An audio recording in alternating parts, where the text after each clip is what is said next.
Good morning, students. I hope you all are very fine and you are working regularly, whatever the work have been assigning to you. So we were discussing about the class plus one accounts journal. So as I have discussed many entry with you, now we are going to discuss about the combined entry.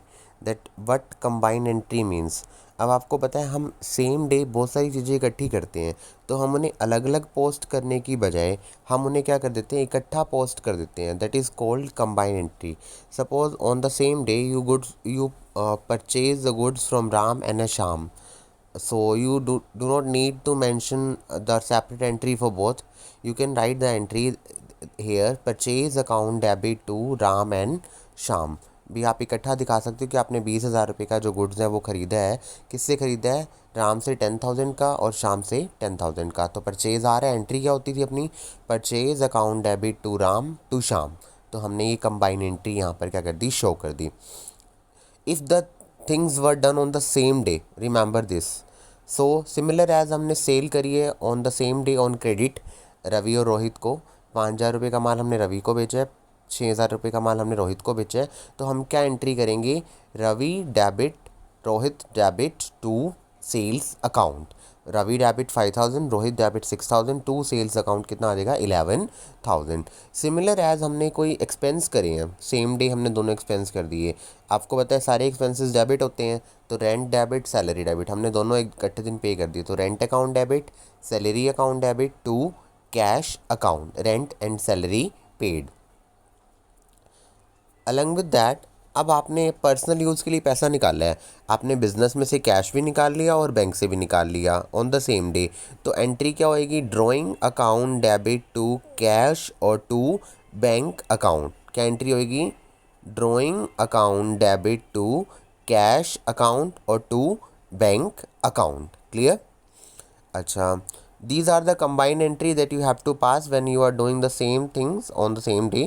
So now we are going to discuss that if a person deposit the check on the same day and his check has been dishonor. आपने साहिल से check receive किया और आपने same day bank में जमा करा दिया, तो एंट्री क्या होएगी? आपका बैंक बैलेंस बढ़ जाएगा. बैंक अकाउंट डेबिट टू साहिल. मैंने आपको बताया था अर्लियर भी कि अगर हम सेम डे जमा कराते तो हम नाम लिख देते हैं, और अगर हम सेम डे जमा नहीं कराते तो चेक इन हैंड लिखते थे. तो यहाँ पे हमने साहिल का चेक सेम डे जमा करा दिया. अब साहिल ने हमें चेक काट कर तो दे दिया, लेकिन साहिल के अकाउंट में बैलेंस ही नहीं पड़ा था. तो बैंक ने इसका चेक क्या कर दिया? रिजेक्ट कर दिया, यानी बाउंस कर दिया उसका चेक. तो जब चेक डिशॉनर हो जाता है, इसको हमारी लैंग्वेज में बोलते हैं, अकाउंट की लैंग्वेज में डिशॉनर हो जाना, यानी जब चेक बाउंस हो जाता है ड्यू टू इनसफिशिएंट बैलेंस. तो साहिल का जब चेक बाउंस हो गया तो हमें एंट्री रिवर्स करनी पड़ेगी. हमारा बैंक बैलेंस क्या हो रहा है? डिक्रीज़ हो रहा है वापस. किसकी वजह से डिक्रीज़ हो रहा है? साहिल की वजह से. तो एंट्री क्या हो जाएगी? Sahil to bank account. You have to remind this that you have to post the reverse entry in case of dishonour. भी आप अगर डिशॉनर हो रहा है चेक, तो आप क्या करोगे? रिवर्स एंट्री पोस्ट करोगे. सपोज रवि से लिया तो बैंक टू रवि और रवि टू बैंक हो जाएगा, और whatever the name it may be. Now move to our next. Similar as आपने किसी को सामान बेचा था और अब वो आपके पैसे नहीं दे पा रहा, इस कंडीशन में नहीं है कि वो आपको पैसे पे कर सके, तो आपके पैसे तो डूब गए. हमारा जो पैसा हम डूब जाता है उसको हम बैड डेब्ट्स के नाम से जानते हैं. किसके नाम से जानते हैं? बैड डेब्ट्स के नाम से. तो हमारे राहुल से 40,000 रुपये हमने रिकवर करने थे, वो अमाउंट अब इरिकवरेबल हो गया है. तो एंट्री क्या होगी उस अमाउंट की? Bad debts account debit to Rahul. क्या एंट्री होगी? Bad debts account debit to Rahul. Similar as कई बार ऐसा होता है हमें कुछ पैसा तो रिकवर हो जाता है और कुछ पैसा हमारा डूब जाता है. That is also called in the combined entry. भी आपने कंबाइंड एंट्री को पोस्ट करना है. हमने 10,000 रुपीज़ रिसीव करने थे राकेश से. 30% he can only pay, only 30% वो पे कर सकता है. तो 3,000 उसने पे कर दिए, 7,000 रुपीज़ हमारे क्या हो गए? डूब गए.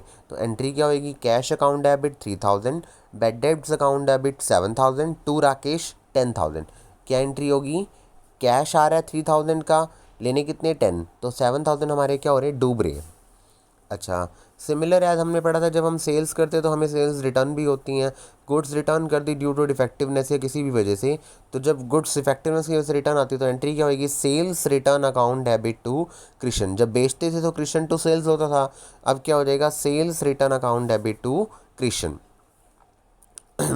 Along with that, these both entry are very very important. अब आपको पता है हमारा सामान कभी जल भी जाता है, कभी चोरी भी हो जाता है, तो उस वजह से जो डैमेजेस होते हैं तो उसकी एंट्री क्या होती है, loss by fire account debit to purchase account. अगर हमारी गुड्स डिस्ट्रॉयड हुई हैं आग लगने से तो हम एंट्री क्या करेंगे, loss by fire account debit to purchase account. और अगर हमारा माल चोरी होने से